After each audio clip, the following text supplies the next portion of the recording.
The question says two lenses of focal length 3 cm and 60 cm are to be used for making a telescope. Which lens will you use for objective? ठीक है, नहीं objective के तौर पर आप कौन से लेंस का प्रयोग करेंगे ये हमें बताना है। देखिए बच्चों, यहाँ पर इस क्वेश्चन को समझने के लिए जो हमारा की कॉन्सेप्ट यूज होगा, that key concept will be, देखिए जब हम बात करते हैं टेलीस्कोप केस में, so we can say that in telescope, ठीक है।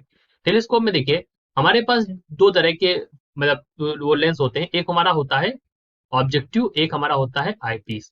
तो ये हमारा है, this is known as objective lens, ठीक है, और ये हमारा होता है आईपीस लेंस, ठीक है। जहां से हम देखते हैं ये हमारा क्या होगा, आईपीस। आईपीस मतलब आप समझ जाएंगे कि आईपीस मतलब जहां से आप देख रहे हैं, और ऑब्जेक्टिव हमारा बड़ा वाला लेंस, ठीक है। तो हमेशा देखिए जब हम टेलीस्कोप की बात करते हैं तो ऑब्जेक्टिव जो होता है वो हमारा बड़ा होना चाहिए एज कम्पेयर टू आईपीस। क्यों? क्योंकि देखिए इससे जो हम देख रहे हैं यहाँ पर, लेकिन जो हमारा वो जो हमारा जस्ट जो जो ऑब्जेक्टिव है वो हमारा फोकस कर रहा है ऑब्जेक्ट, तो ये वाला लेंस हमेशा बड़ा, इसकी फोकल लेंथ हमेशा बड़ी होनी चाहिए एज कम्पेयर टू दिस, ठीक है। तो अभी क्या है, हमारे पास दो तरह के, अगर आप देखें अकॉर्डिंग टू क्वेश्चन हमें दो तरह के दे रखे हैं। हमें दे रखा है 3 सेंटीमीटर, हमें दे रखा है 60 सेंटीमीटर। तो अगर आप देखें तो ये दोनों फोकल लेंथ दे रखी है।